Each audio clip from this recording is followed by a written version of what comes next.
Am I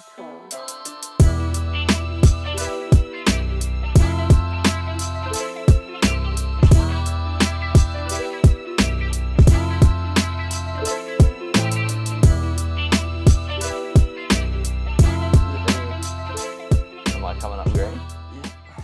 Hello everyone, we're on. Welcome to the Late Arvo Glass Off podcast. I'm joined here by my good friend Zach Whiteman. How are you, Zach? I'm good. Excited to get this thing underway. Bit about us. Zach's a has-been.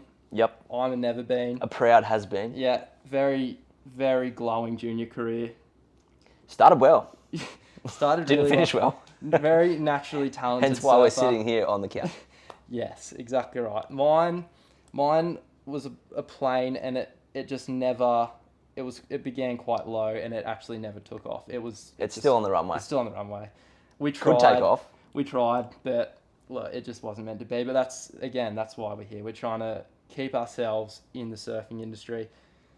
Zach is still embedded within it. I has been trying to stay in it. Yes. Went away for a bit though. As per his job. He's working at Billabong now, so he's got a pretty sick little gig up there, working with some of the Australia's best talent, and so he's entrenched, and I would like to be entrenched. So You still kind of are as well. I work in a surf shop. If Second that in counts. charge. I've been regional manager of Lennox Head Surf Shop. So look, technically yes, I'm in the surf industry. So go down to Lennox Head Surf if you are in town. You get a good dissy. Yeah, you won't, but you'll find me in there, and I will say hello to you. I feel like if you quote the podcast, you probably have to pay more. Yes. Yeah. And then we'll apologise for wasting 45 minutes of your time. Yeah, I'll apologise on mine and Zach's behalf, but that's all right. So we're here for a bit of fun. Just like I said, we don't know what this is going to expand to. We hope it goes somewhere. We're not sure. We may last very few episodes. Hopefully not. We have invested I wouldn't say a large amount of money into this. We've spent potentially more than a startup podcast. It's 500. It's under 500. It's under $500. If we lose this, happy days. Yeah. Like at this stage, if we had to, we could box these mics up. We could probably sell them for a 50% loss, I reckon. We'd probably still get a couple $100 back, I reckon. Would make more money than I am in crypto right now. Yeah. Yeah, we won't go into that though, because we're not financial advisors. Yeah, I should probably put a disclaimer in. That's not what we're good at. What we are hopefully good at is talking surfing, and yes, that's what we're going to go into today. So first thing, we're going to go into the rookies, but I think before we do that, it makes a bit of sense to go into each of the tour venues for this year. I think there's 10 or 11. There's 11 events in total, I believe. 11 stops, and then a final series at Fiji at Cloudbreak. So first time they've done that. It's always been at Trestles. Trestles now a regular tour stop, which would be sick. I think I think that's there. better. I think that's a better for call. sure. It's good to see all of the people that don't necessarily make the top 5 that will surf very well out there. It's going to be a very good event to watch, I believe. But yeah, Fiji I think is a pretty sick. If you make that top 5, you're pretty stoked. Oh, you're laughing. You're laughing. Yeah. So yeah, we're kicking off January 27th at Pipe. I think that's a no-brainer. Good time of year. Great way to start, coming out swinging. Yeah. It's going to be really good to see all the fresh people going straight into it. No warm-up, straight into paddling into the scariest wave of your life. It's the quickest way to go. That guy's going to stay on tour, or he's really not. For sure. It shows you who's going to have a crack, who wants to be there, who's sort of not a pretender, but maybe they're not as committed as someone else. You know, you can tell pretty quickly out there. You see certain guys, we won't name any, but you see certain guys out there and you go, well, you're probably not as committed as someone else. And I think I think people are committed, but they all know whether whether you can surf big waves or not, you have to go. Yeah. You've got 12 cameras, 8 drones, 1,000 people. It doesn't matter if you can or can't surf or feel comfortable or not comfortable. The logic in it is like, well, kind of got to go. Yeah. There is no... Obviously, that's where the skill will come out, yes, and that person will shine more than someone else. Yeah. But I feel like everyone's going to go. It's just whether they get to the end of the wave is another thing. So True I feel like everyone's going to give it a crack. I'm definitely keen to see the women. I think the whole world is keen to see the women Yes. at this event. Especially with, and we'll get into them, but some of the people that have qualified for this year. The young'uns. It's going to be exciting. Yep. Then probably, I mean, you couldn't get more of a contrast. You go from pipe, which is arguably the most deadly wave in the world, to the Abu Dhabi wave pool. I think the biggest kick in the groin here is Feb 8th is when Pipeline may finish. Yeah. And Feb 14th Yes. is when Abu Dhabi starts. Now, that mightn't sound too bad, although the differences, like you've already talked about, you need different surfboards, number one. Yeah. They're completely different. Yeah. Number two, way different time zones and cultures. Yes. There's going to be a culture shock, especially a lot of new faces on the tour. It's just going to be very challenging for, I think, the CT veterans. Yeah. Also for the new blood. It's just a hard logistical nightmare. Not really sure why there's only that much time between the two. Spoke to someone who is on the tour. I said, are you taking 12,000 surfboards so that you can go straight to the outlet? And they're actually coming home for a day. So there you go. You're just adding, transport in between the two, which is going to make you feel fatigued and tired.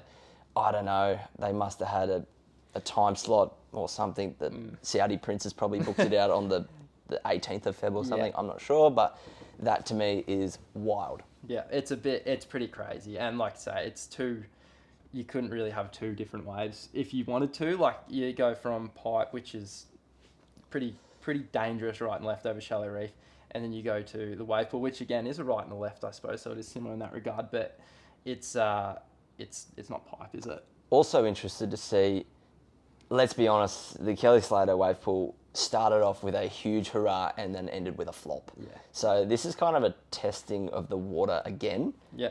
And this one does look better, I think. I feel like, and I don't know if that's just sort of placebo. I don't know. Like maybe I think it's better. The water looks nicer. It's nice and blue. That might help. Have you seen the odd bit of seaweed or something go through it though? Because it is plumbed to the ocean. Oh, true. It is. I think it's. I heard the meterage on it, but it's not far underground plumbed from the ocean. Right. Therefore, it's salt water. I think that's going to be the huge difference Yes. here. Well, that's it. Every wave pool that is freshwater, people say, sucks. Yeah. Back to it. Yeah. Well, that goes back to equipment as well. Like you go from pipe where you're probably riding, I know, on a solid day, you could be riding like 6.6, 6.8, rounded pin. Probably bigger. PU, heavy glass job. And then you're going from that to pretty much, if it was the chlorine or the sort of standard sort of water, whatever you'd call it. But it's, if it was just the standard wave pool water, you go into a really light equipment.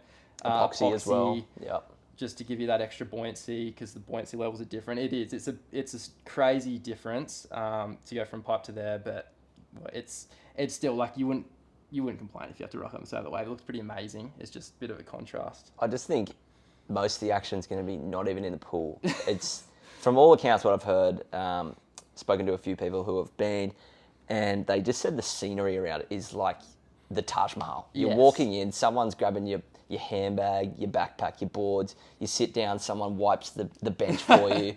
You pretty much yawn. Someone comes up with a coffee. It feels like an experience, like a luxury experience, which I think they're promoting at this. I think they want it to stay.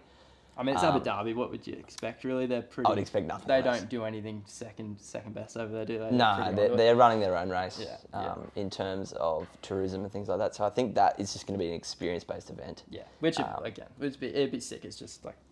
it's not pipe, is it? But then anyway, you go from there... Then it's a month off. A month, so there's a big gap. So where they've gone a couple of day gap between pipe to the wave pool, then they've given them a month off. Must be someone's birthday. Yeah. Very kind of them to give a month off. Yep. To Peniche, which on its day can sort of mimic a pipe-esque wave. It's obviously over sand, so it's not over reef, but on its day, when it's solid, like 6-8 foot, and it's sort of A-framing, it can look like pipe. It's a wave of consequence if it's big. It's still tricky. You get the rips and hard to position yourself. I don't know. I'm not sold on it. Yeah. I think it's cool. I think it's going to be good. There is good years. There's obviously been bad years. Yeah.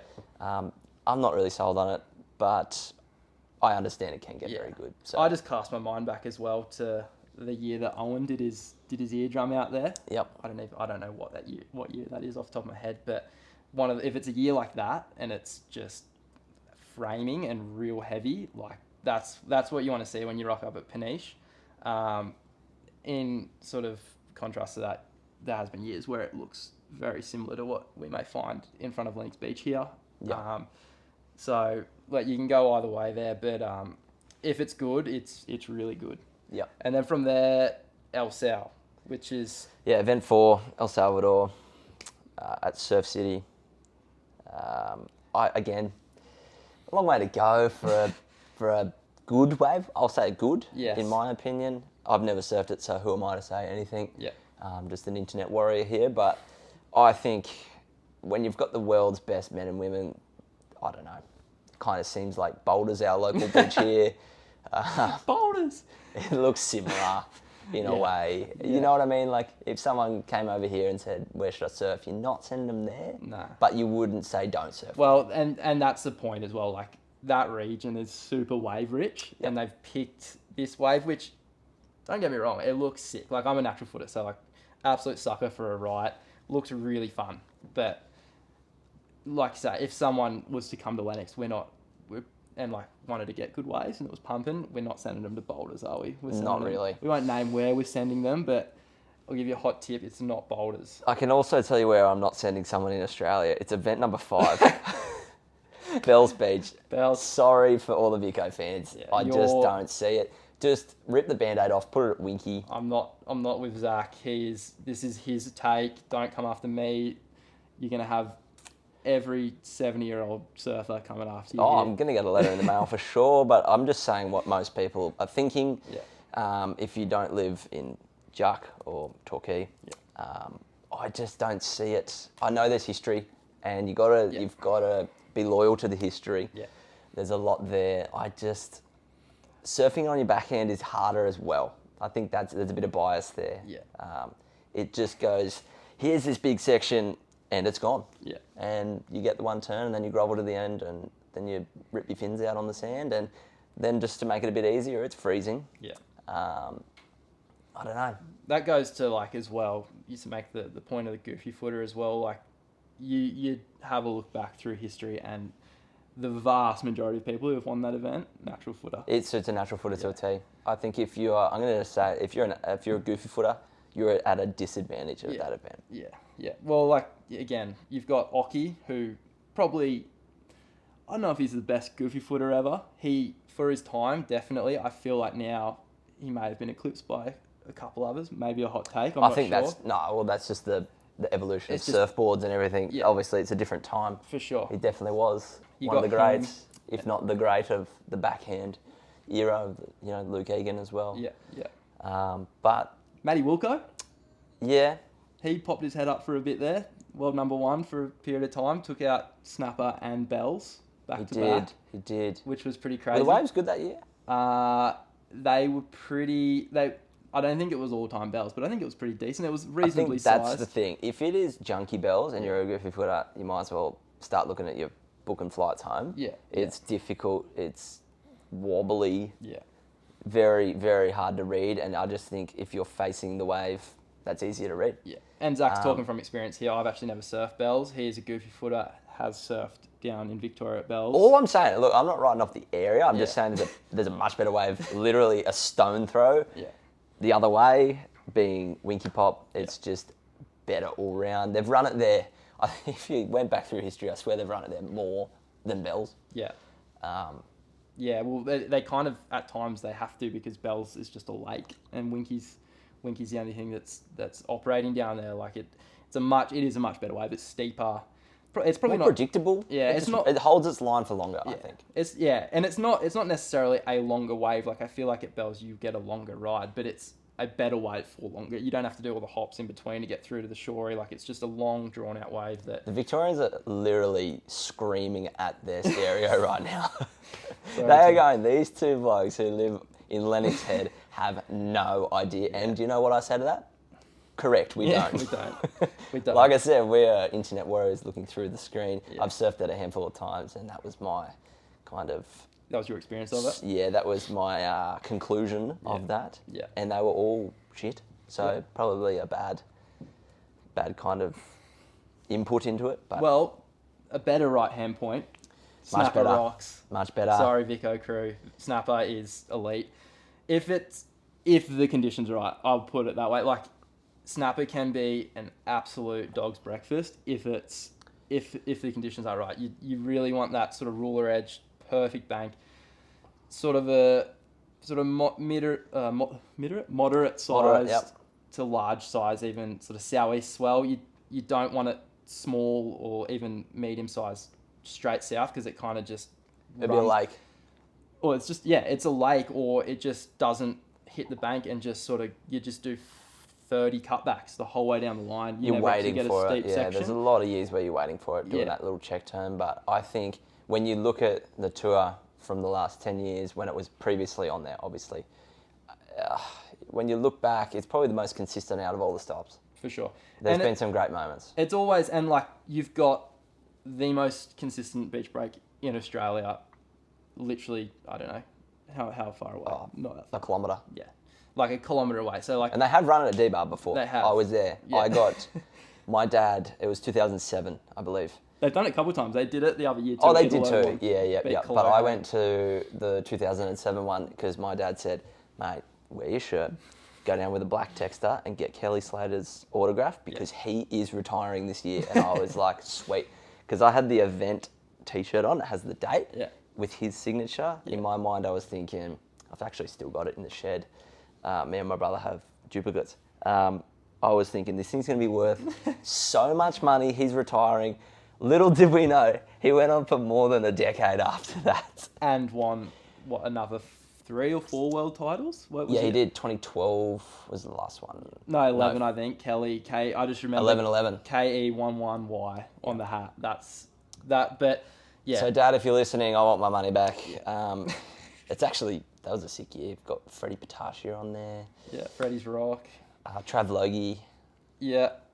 Well, it's a sick, like we said before, if the conditions are right, it's not only is it high performance, but it's like just the most perfect wave. Pretty much what the wave pool that we spoke about before is modelled off, that wave, through that Greenmount section. It's like, it's pretty much sort of picture perfect. You can't really think up a better wave than that when the waves are good. It's just... the only thing is when it runs at D-Bar, obviously the event itself struggles because the foot traffic is not even a quarter. Yeah. But in saying that, you've got 0 to 1 foot, 0 to 2 foot, D-Bar covered. Yeah.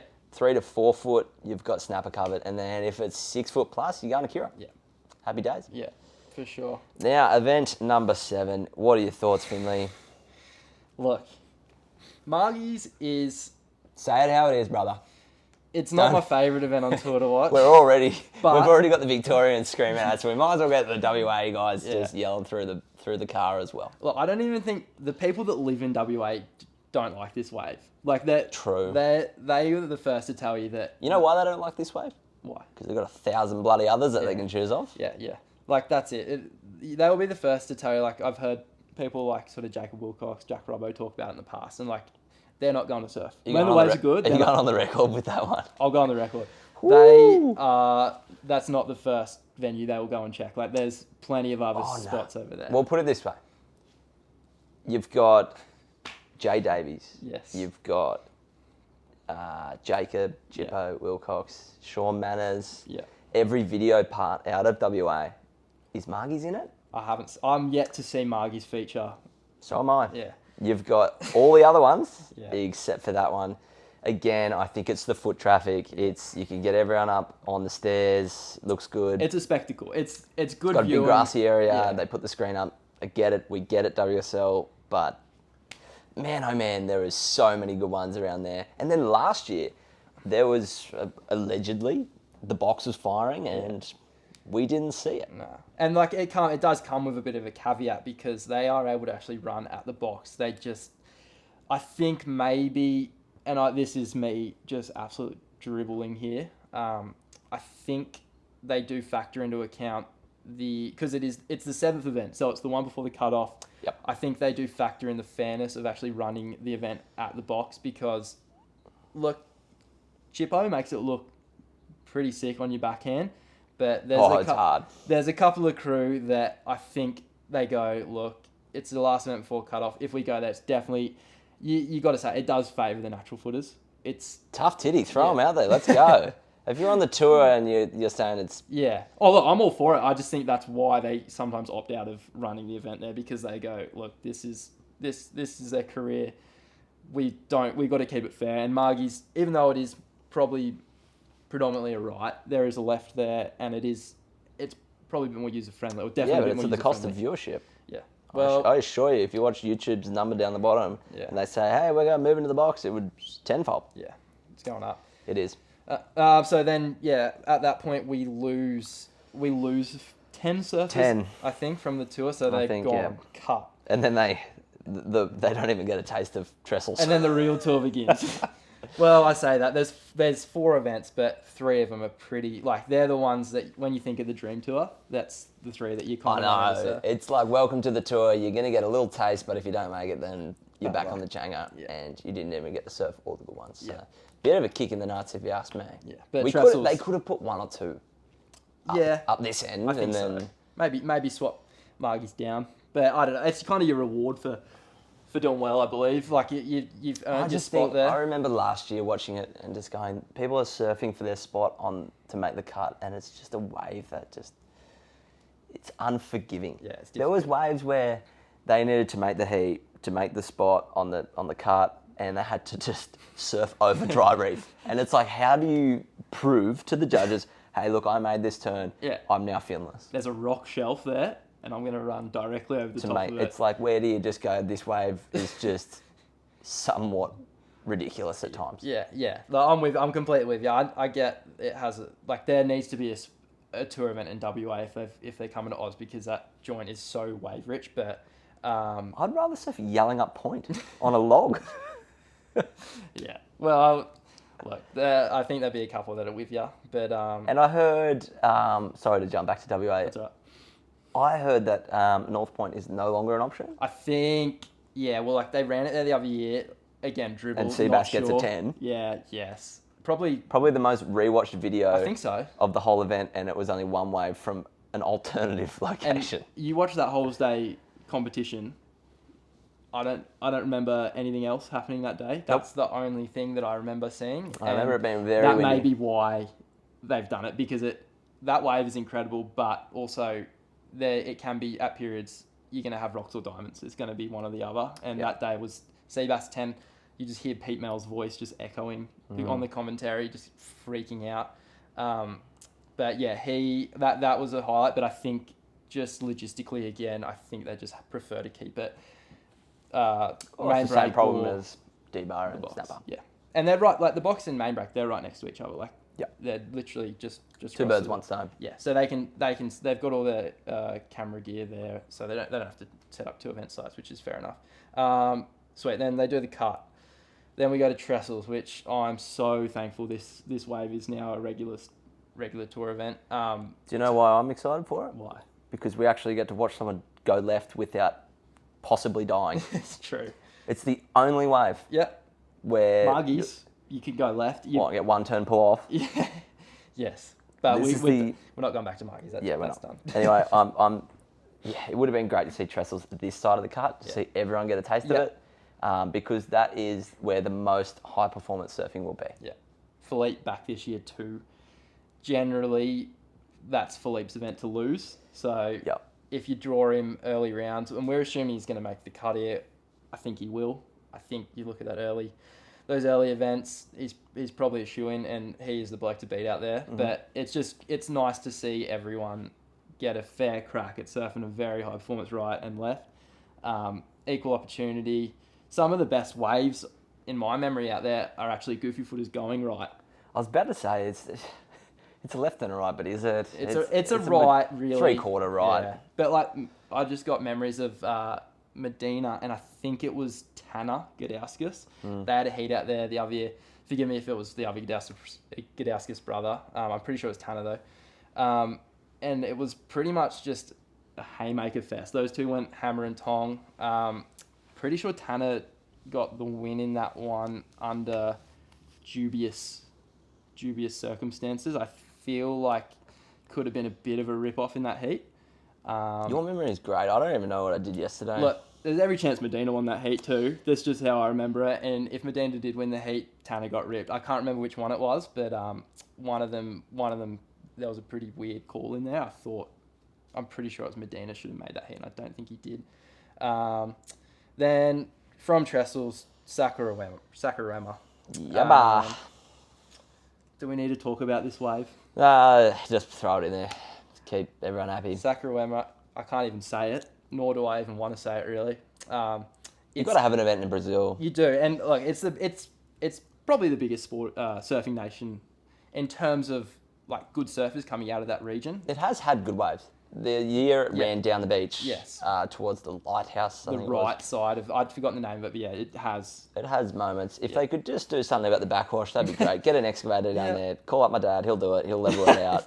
Every year, it's Jeff just down there. backwash. Yeah, it is. I think that's I've looked after speaking to everyone who's been there. It's a fun event. Yeah, I think it's a good event for your new bloods to get a taste of the big league because it's got a huge event following. Yeah. So they've got the DJs, packed. Everything. It's a big event. Yeah. It looks like a music festival sometimes.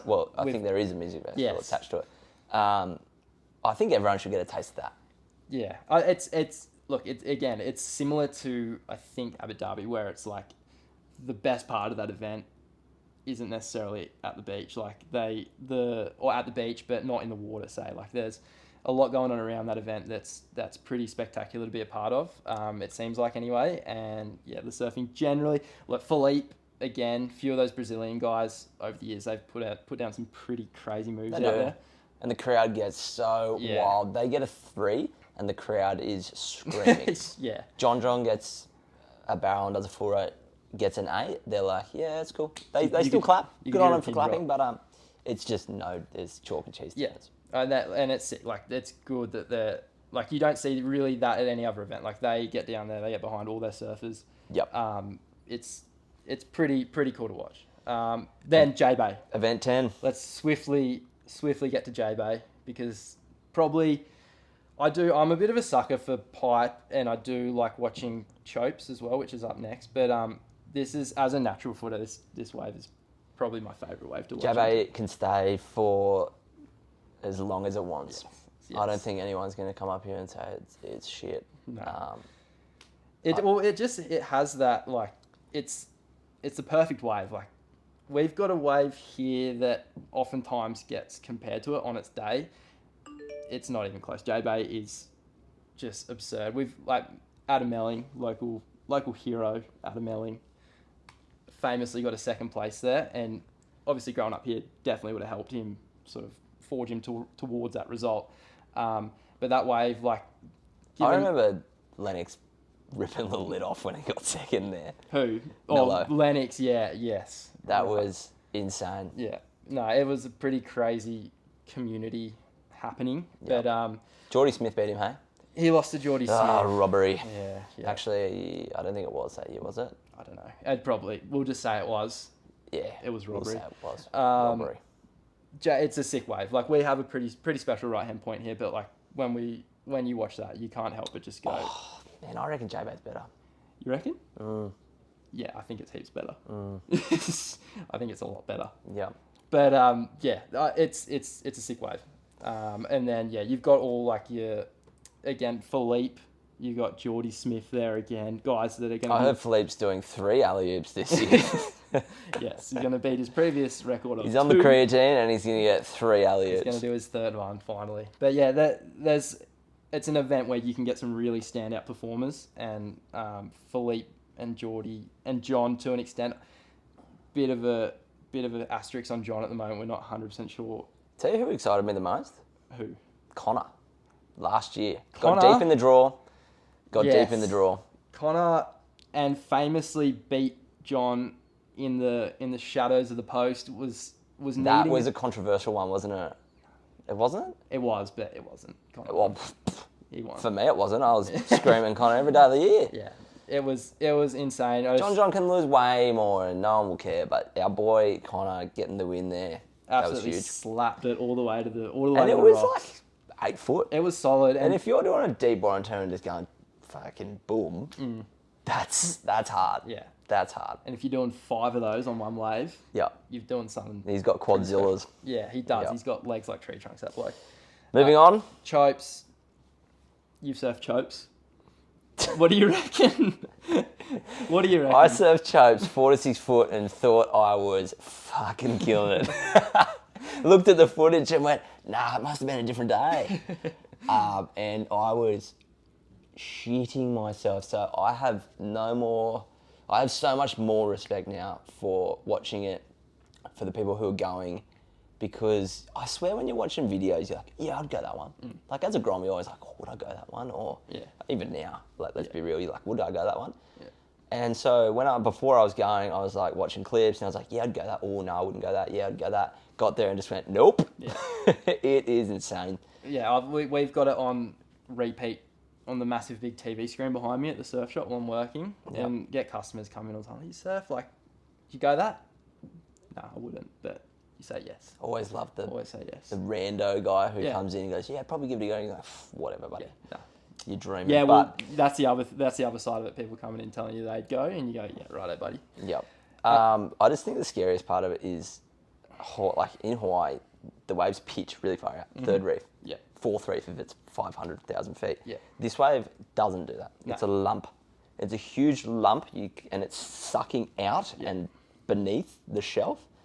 And my first experience was, you just hear the boat start hooting. And, oh, brah. And I'm like, what's going on? Because I'm looking out at sea trying to find a huge pitching wave. And then everyone's paddling the other way. Yeah. And towards the channel, and you're like, why? And you just watch this lump. It's just this lump. It's not even anything, and then it just goes, and then you're not even far enough out. Yeah. And when you duck dive, you can feel it like pull you.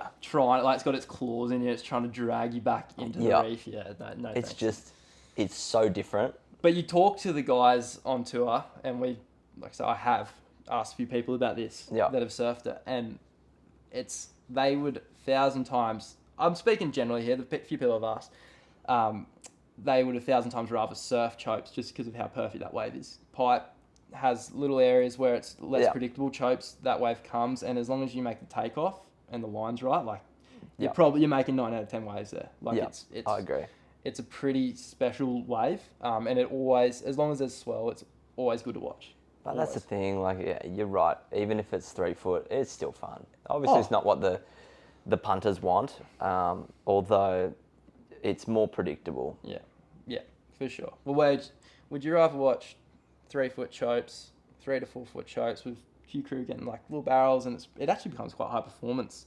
It almost becomes like a left point when it's small, or some of the event. Oh, we won't get back into them, but some of the events we mentioned earlier. I think I know what I'd rather watch.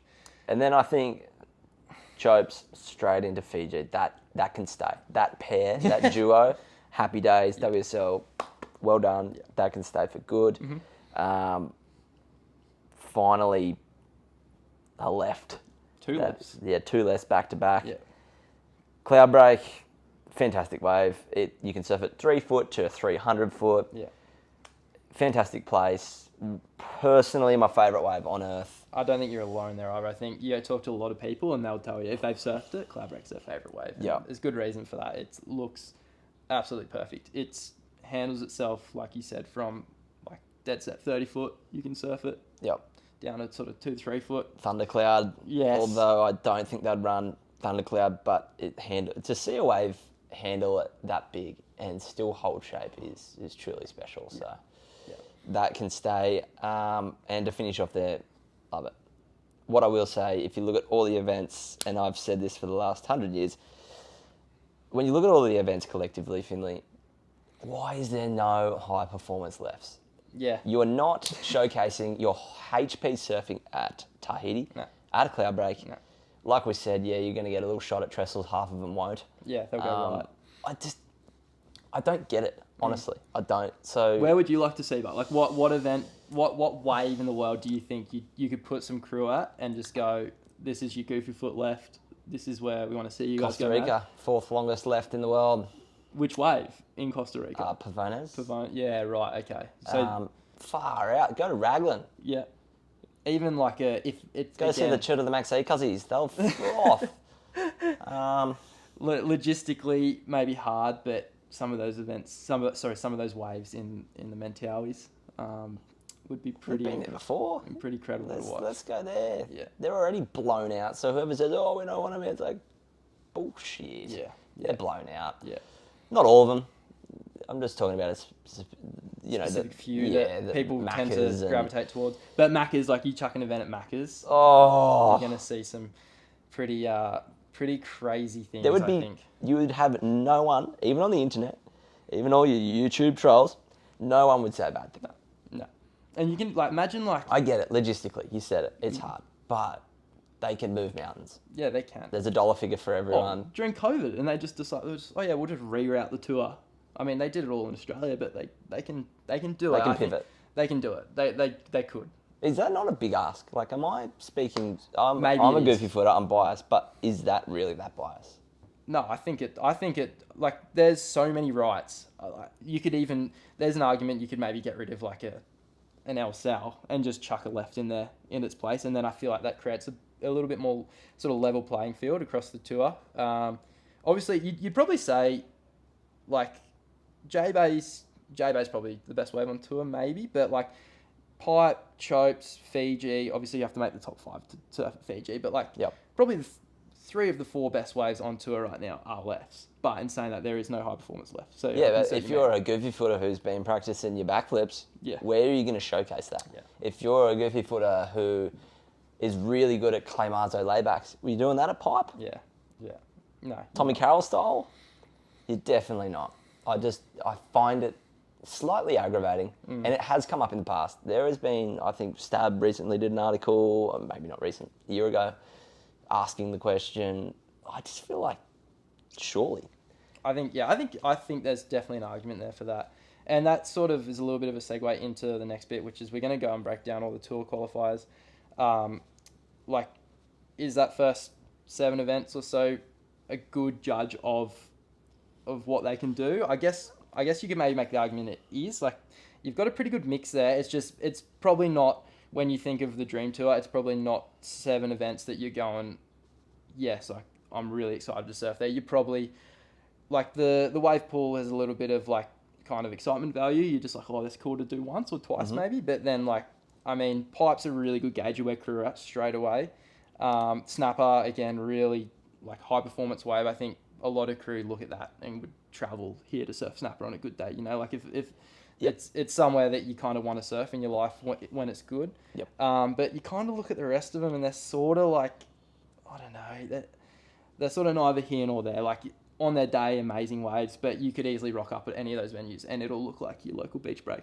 And that's probably not what you're but that's the game you play when you're surfing. We're playing with forces that are outside of our control, which is amazing. That's what keeps the spark alive for many of us. But also it can be the make or break for an event. And there has been so many where you go, how good is this place? And then it doesn't get a forecast or a good forecast and it goes.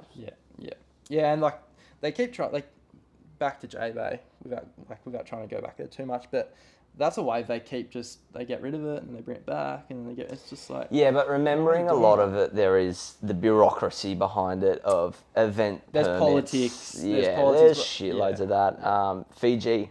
Another one. Fiji government didn't want it there. They didn't want to pay. WSL didn't want to pay the bill, all that kind of stuff. So there is a lot of politics behind it. A lot of red tape to rip off. So, but...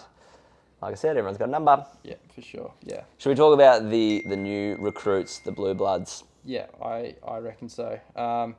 We'll start off with Heat 1. Sorry, not Heat 1, Seed 1. Mm-hmm. Samuel? Sammy Pupo. We'll go men's into ladies, and then we'll just go Seed 1, Seed 2, because there's only 5 ladies qualifiers each year. So now. Well, for now, but yeah, we'll go through them. Like one by one, and then once we get to Seed 5, we'll just do obviously the rest of the men. But we'll start with Sammy. So Sammy Pupo is there to stay. I agree. I don't see him coming off the tour. He's going to retire. I don't know in how many years, but he's going to retire. This will be him staying on for good. He deserves to be there, no doubt. I'm completely with it. He, fell off last year at Margie's with his brother. Actually had a heat against his brother to decide who was going to make. Hard to watch. Which was tough because I felt like Miggy's the type of bloke. I don't know him too well, but everyone on tour says greatest guy. I felt like Miggy was almost going to be like, "Here you go, little bro, you're in." Here's my handout. And then he just, I don't know, pays for dinner for the rest of the year or something. Maybe. I'm not sure. I don't know, but it didn't happen. No, Sammy beat him, and then came up against John in the next round. So they actually both fell off. It was a lose-lose scenario. You're not really beating John out there. Nah. And I mean, Jack beat John, but Jack's again. He's up there when the waves get a bit more serious. He's up there with John. You see him at Sunset. You see him sort of Pite, Haleiwa, all those waves, those heavy water waves. He's just playing with it, similar to John. So I mean, those two are pretty much there. The reason they're right up the top there. 100%. I think the reason he's going to stay is he's had experience. Yeah. Yeah, he's going to be re-qualifying, but he's coming in with years of knowledge. Mm-hmm. He's had exposure to CT events for a long time. It's not his first rodeo, is it? No. It's not. He is equipped on how to ride the bull. Yes, and the first half of the year suits him really well. We'll keep coming back to it with this as well. Your seed's ultra important. It is. Coming off the challenges. So, yep. You might think, sick, I just rolled into 10th, I'm on tour, sick, which, again, it's amazing, you've qualified, but you're not really making your job any easier once you get there. You're going to come up against, and it's all tentative right now, we don't know what's happening with John, but just for the sake of the argument, John surfs at Pipe, you're pretty much, you're coming up against him or one of the top seeds straight away. And then if you do progress into that third round, so you make the elimination round and then you get back into the main draw, you're coming up against him again. Yeah, you're getting and on a man, you're getting slapped by the left hand, then slapped by the right hand later on. In a man-on-man heat too. Yeah. So it's it's tough. It's tough. So, but hey, you got to beat him at one point, so it's kind of you might as well rip the Band-Aid off. For sure. Get that exposure, and remembering the rookie has nothing to lose, whereas Seed 1 will have everything to lose. He is that first half, really good. Pipe, he had actually a really good showing there. It was either last year or the year before. He got some really big scores, went really hard. I remember him riding. Sammy did? He got some really big scores out there. Yep. So he's willing to have a crack there. But then you go Wave Pool, Paniche, El Sal, Bells, Snapper. He's got it all. He's sweet. He's going to make heats. So I've got no worries for him. He is making the cut. I'm happy to just put I think most people were shocked that he's actually going through this process. Yeah. And another brother on the tour, that's pretty cool. Yeah, for sure. Not many sports out there that are doing that. Yeah. Should we go to the women's? Yeah, Sally. Sally Fitz. I don't know how much we need to touch into Sally. She's been there for as long as I can remember. She's been a stalwart of the tour.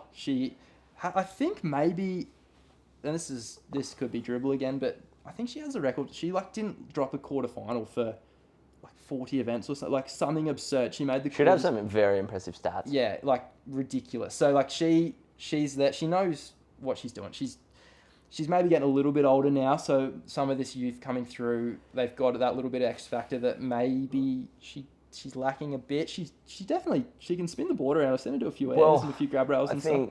I think I'm just going to say how it is. You're right about the X factor. Mm-hmm. I'll agree to that. But she has the experience. Yeah. Whereas the X factor people that we'll talk about later don't have that. Yeah. And I feel like the tour sometimes favours experience over actual ability. And she's coming in at Seed 1 too, which is vital. It's pretty important for her. She's going to get... You got to beat the best to stay on there, but she's going to get more favourable heat. So I think it's good. She's going to be busy. She's, I believe, vice president of ISA. Oh, there you go. Didn't know that. Yep. Okay. Underneath Fernando. Be funny if we're just spitting all these facts and they're just not true. Yeah, should have started with a disclaimer, guys. Don't Google any of the things that you hear in the Largo podcast. Just take my word for it. No, I'm pretty certain she's vice president for ISA. Yeah. Yep. Just announced maybe last month. Okay. So she's going to be busy with that. Yeah. But I mean, she's got nothing to prove really. She's been there before. We know she can do it. I don't really think we have to touch too much into Sal. She's very good surfer. knows Yep. what she's doing. I think Yep. we can move on from her pretty quickly. Seed 2, Ian Gavea. Yeah. I love this bloke. Goovy. I love him. I absolutely love him. He's funny. One of the little groms that... Well, he's not actually little anymore. Harry O'Brien, shout out to you, mate.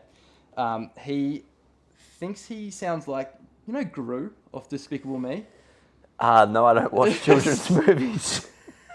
Well, Gru off Despicable Me has had comparisons drawn to Ian Gavea by Harry, and I actually can't argue with him too much. I'll take your word for it. Yeah. He's a campaigner. He's very good in beach breaks. He's got a pretty good backhand too and can punt. Ian Gavea is here to stay. Do you think? I'm giving him like 2 or 3 years. I'm not. Oh. I'm not. What do you mean? Did you see that backhand punt he did at Snapper? I haven't seen him do another one since, and I haven't seen him do one before that. So I don't know. Fair call. Fair call. Statistically, you're an analytical guy over here. Yeah. You're crunching numbers. That's why you go to bed at 1 a.m. every night. Look, I think it's back to the queue for Goovy. Really? I do like him. Yeah, but watch him fucking smash it again, and he'll be back. For Despicable Me, he's back to the queue. Sorry, Goovy. Prove me wrong. No, I think he's there. I think he deserves to stay there. The backhand is good enough. A lot of rights to begin with, so yeah. I'm saving that perspective for another guy that we've got coming up though. So we'll go. Seed 3. Whoa. No, we've missed. We need. We got to go back to seed 2 for women's. Bella Kenworthy. So I haven't actually seen heaps of this. That makes 2 of us. Girl. So let's not really. Yeah. Well, we can go into a little bit. She's a natural footer. She's from the. It pretty much seems like if you're from San Clemente, you're a professional surfer. Seems that way. I haven't seen many people from that region that aren't at least like half decent at surfing. They all seem They to must be very just good. hide them. Yeah. They mustn't be able to surf there. They deport them. Yes, maybe. But she's pretty progressive. Like she's done a few of the stab highs. I think she's been involved in the name that's Ladybirds. She's kicking around a bit. Yeah, she's young. So if you're not following the surfing very much, you'll still hear that. Yeah, so probably a good thing for her. One thing she will do is she'll have a crack. I've seen some footage of her surfing in the men's. She's pretty impressive. Like she doesn't necessarily look super comfortable out there, but she's going, which is the main thing. I actually don't know. She in her teens. She's not 20 yet. Right. She's young. She's in the new wave. For sure. In saying that though, I don't have her making the cut. I think she'll be back later. I just don't think this year she'll continue with it.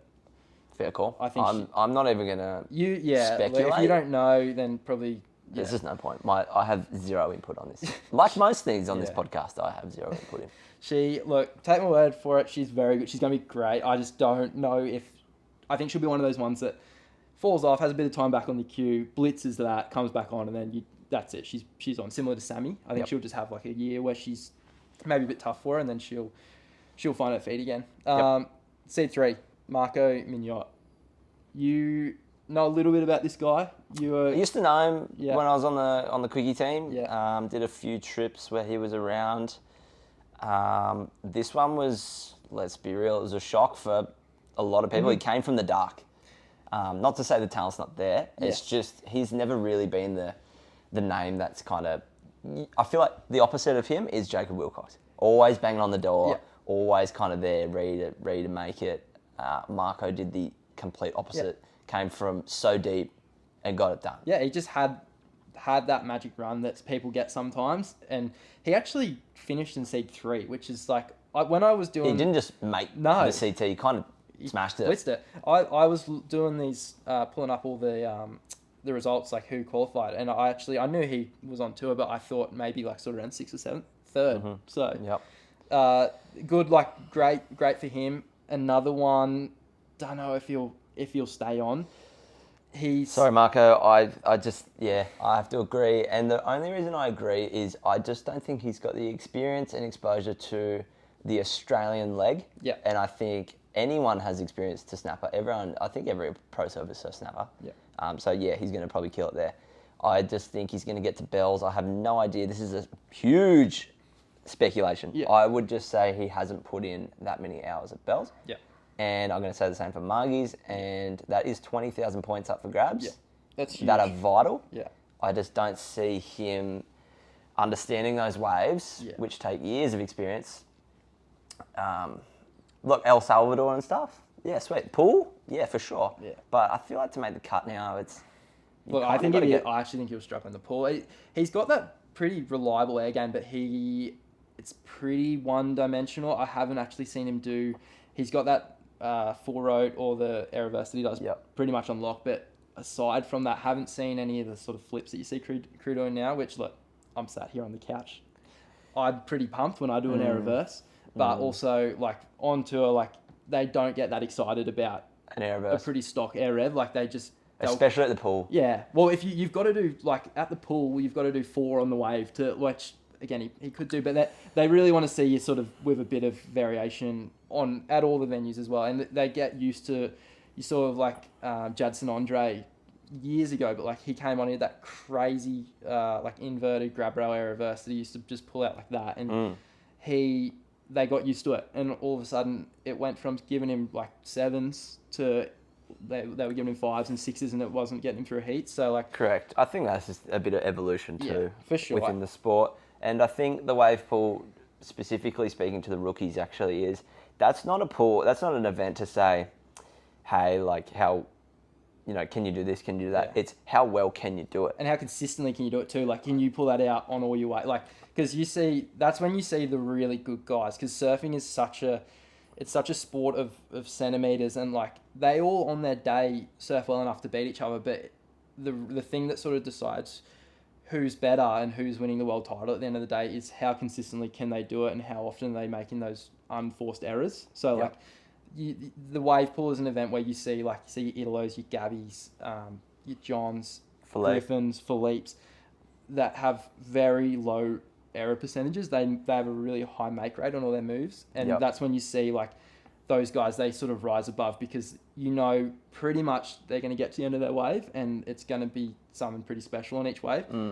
It's not like with some of the other guys when they get it right and they just hammer it the whole way down, but then they've got to do that again then on the left. Like, it's just that consistency thing. I think he may struggle a little bit there, especially on the left. I haven't seen too much of his I think the wave pool deciphers the boys from the men. Yeah.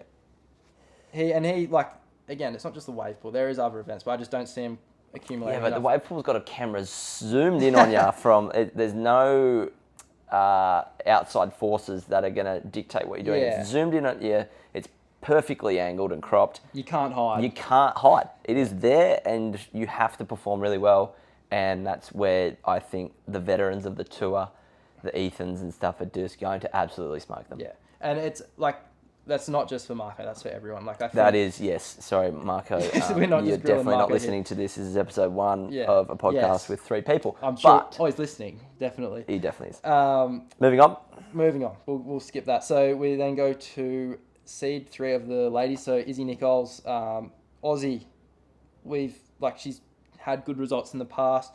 She, again, probably don't need to talk much about her because she's been there and done that. Yeah, she knows what to expect and what to do. And I think, like I alluded to before, I feel like any of the rookies, we'll call them, on tour, even though they're not really rookies, the ones that are going in with experience, I think, are probably going to stay. Yeah. I just think the tour is about experience and consistency more than how well can you surf. Because how many times have you seen someone go up through the ranks and you go, this guy's going to kill it? Yeah. And they just don't get an opportunity to, yeah. or they just didn't... You got to play the game. For sure. It's a game of chess. Yeah. Everyone knows how to play chess, well, a basic idea. It's about who is better at it. like many games. Pretty much. Like many games. Put that in a book, everyone. If you're better Zach's at it, quote, you're probably going to win. If you're better at a game, you're probably going to win. That's going to go down with a Gandhi quote. That's going to be on my tombstone. Yeah, that's all right. But do you know what I mean? Like, I'm with you. She knows how to play the game, and so many of the crew are going to be working it out while she's going, I know what to do here. Yeah, for sure. And the ladies' tours, we can't sort of comment so much on the rankings point of view on the ladies' tour because it's such a tight tour. Like, there's only 5 qualifiers. So, like, seed 3 for the ladies, you're not necessarily... It's good, but it's not necessarily like seed 3 for the men's where, like, you're going to get some favours. With the ladies, you're not necessarily going to get that because it's so condensed. Yep. I don't have her making the cut. I don't know. I'm sorry, Izzy. again, I don't know about you. It'll be tough. Yeah. And it's actually not about her ability. I'm thinking... It's who's around her and what's coming through, I think. I just think this new age of women's surfing is scary good. There's going to be... So I put Isabella in a group. It's not about her talent. No. It's this young, driven group of women surfing that are going to push it so far into the atmosphere that I just wouldn't want to be on the other side of the bubble. Yeah. And there's crew that on the other side of the bubble, which would be your, let's just say... Name him. Go on. Sally Fitz. Well, we said that before. She's a bit older. I'm with you. If I'm in that kind of, like, Lakey Peters and all those kind of crew, I would be shitting myself. For sure. And I'm not saying it's anything against their talent. It's just these young women are just bringing something so fresh and different. They've driven your Lakey Petersons of the world into retirement almost. Like, she's off tour. I think a few early retirements. You're getting this shift now where you're getting this young crop of really talented girls who are pushing it way harder than anyone has before. And even, like, I think it'll get to a point where, like, even, like, Chris is gone now, but, like, even those veterans of the tour, which have just dominated for the last decade or so. I think Steph is the only one. I've got Steph. We'll get to that. We're going to do top 5 later, but I've got Steph in my top 5 based purely on pretty much the events that are on tour. In saying that, I don't have her winning the title. I don't think she's any hope at Fiji. Happy to go on record and say that. I don't think she's got a chance in hell. No, I kind of back it. I think sorry, Steph. I think the change in tide is here. Yeah, she's not winning the title. But anyway... I think we're going to seed 4, but keep on the women's side. Shake it up, straight into Erin Brooks. Because this is... Again, we're going to go into this.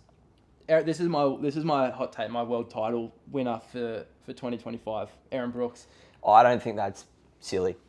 Look, I just don't think it is. If she gets to the top 5, if she can get her way in there, which she's every chance to, I don't think there's not many people that can beat her. Look, if I was a betting man, and I am, yes, I'd have something on her. Just you're saying it like you might do it. Come on, mate. Couple shekels. We're just. You're going to be after this. You're going straight on. Couple dollars, just couple gold coins on Erin Brooks. I think it's a smart move. She represents Canada. She's not Canadian. Well, sorry. She might be Canadian. She has not developed her surfing skills in Canada. She's Hawaiian for all intensive purposes. She's grown up, spent a massive chunk of her life in Hawaii. That's where she's kind of gotten to this stage where she's pretty much she's going to be, well, I've got her for the world title, but she's going to be one of the best surfers in the world over the next few years, I think. I think she'll be the face of women's surfing. For sure. She, incredible across the board. She charges. She can do airs. Her turns are really good. She's only small, a really small frame, but she's got some really big turns in her. Backhand too. Like, haven't seen many standout backhand performances from ladies in barreling waves, and she got a 10 at Snapper last year. Yep. That was pretty crazy. So yeah, look, again, we'll save her a little bit for the top 5s. But yeah, easy. She'll blitz it. She'll make the cut. No worries. Seed 4 on the man, Alejo Muniz. You! Alejo. And this probably isn't everyone's opinion. I thought it was pretty sick to see him crack the tour again after 8 years. I was pretty, like, watching him. I love what he's done, but it's a barrel from me. Sorry. Not sorry. I just don't know. I don't know. I'm trying. I just saw him at Ericeira. I'm pretty sure he found out at Ericeira on the Challenger Series last year that he'd made it, and he just broke down. Like, I was like, oh, that's pretty sick. 8 years on the QS. That's the part I love. Yeah. But if I'm putting my critiquing hat on here from the couch, who's not on the tour, I'm just saying no. In saying that, I also don't have him making the cut. So I just think it's cool that what he's done. I have him making the cut. You have him making the cut? I have him making the cut. Okay, I don't. Because he's probably one of the most consistent people on the tour. Yeah. Super, really sharp and fast and sort of jarring almost, his style. It's pretty, kind of like a cat on a hot tin roof. It is. That's a pretty good way to describe him, actually. Yeah. But he doesn't fall often, and he grinds his way to results. Consistency and experience is kind of the He's got experience at pipe too.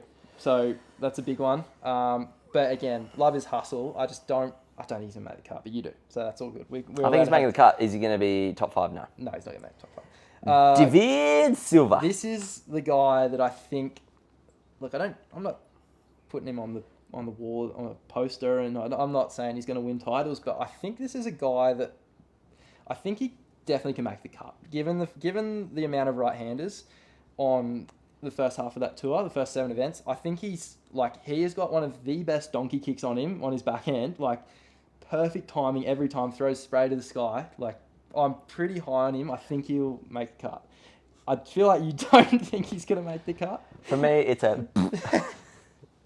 Right, sure. Look, you're right. Everything you said was correct, although that's all he's got.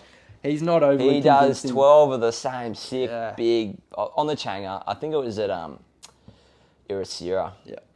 He did the same turn 12 times. Yeah. And he's not overly convincing in big waves. He's, leaves a lot to be desired at pipe, and... When I think a World Tour surfer, I'm just thinking it's gone are the days where you have that element. Yeah. Oh, I'm good at airs. I'm good at this. You've got to be good at everything. You've got to be everything and beyond. Yeah. Yeah. And does he fit into that category? In my opinion, it's a no. Yeah, I'm the same. And similar to your 5th seed on the women's side, Vaheen Fierro's similar, not in terms of she, again, really good backhand, amazing. She's the queen of chopes. She's killed it out there every year. She's had wildcards. She's made the final or semis, I think. She is pretty crazy to watch out there, but I think she may struggle because there's a lack of sort of waves to consequence in the first half of the tour. She has a really good backhand, but it's pretty one-dimensional. I think she would need, for her to win the title, if she can get to Fiji, she's every chance of winning the title. If she can make it top 5, I just think for her to be in the top 5, she'd need, of the 11 events, I think she'd need 5 of them to be at chopes or a similar wave. Yeah, I think happy to be proven wrong. She's also seed 5, so she's going to be coming up against your Katie Simmers, Molly Picklums in waves that suit Katie. Yeah, for sure. So it's going to be tough. I think she can do it. It's going to be tough. If Pipe's cooking, she can definitely get off to a red hot start there, and that could set her up for a good run through to event 7 where the cutoff is. But I don't know. I've got a not making the cut. Sorry, Vaheen. I reckon we actually. I think we're going to cut it there, and we might do a episode 2 on this. I think we might do a second release. We'll do seed 6 through to seed 10, and then a potential wild. We're still waiting to hear news on this other guy. Yeah, there's a few cards that need to fall. For sure, and also we'll split it up. We'll do a second one, and we've also got a bit of a pipe debrief before the event starts, and also we're going to do our top 5s too. But we're going to cut it, and we'll do a second part because we've been going for. We've been chewing everyone's ear off, and you're probably sick of this. For an hour, you probably don't want to listen to us for any longer. So we'll give you a week off. We'll let you recover a little bit, and then we'll just jam straight into seed 6 as of next week. Thanks for listening. Hopefully, it was listenable. This is going to be a recurring thing. We don't know how long for.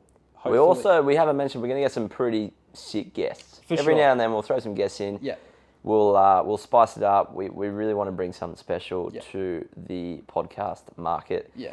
Want to bring some value. It's easy for sort of to start a podcast and just chat right, which essentially we've just done for probably the best part of an hour. Yep. But we want to sort of go into a little bit more of an analytical approach, as I said off the top. I think has been, never been, but we've been around surfing our whole lives. We're still sort of in that sort of newer... We can do a turn. If anyone's worried out there, who are these muffins? Yeah, we can surf. Yeah, and we're in that demographic now where we're surrounded by the crew that are coming through. So we've got pretty good access to some young up and coming guys, as well as some people that are already there and doing it. But we're just trying to bring insights into what being on the tours, stories that you may not have heard or even considered that might have been a thing. That's kind of where we're going with this. But we'll pin it there, and we're going to do a part 2. Part 2 of Ep 1. It's coming. Stay tuned. Thanks for listening. Bye.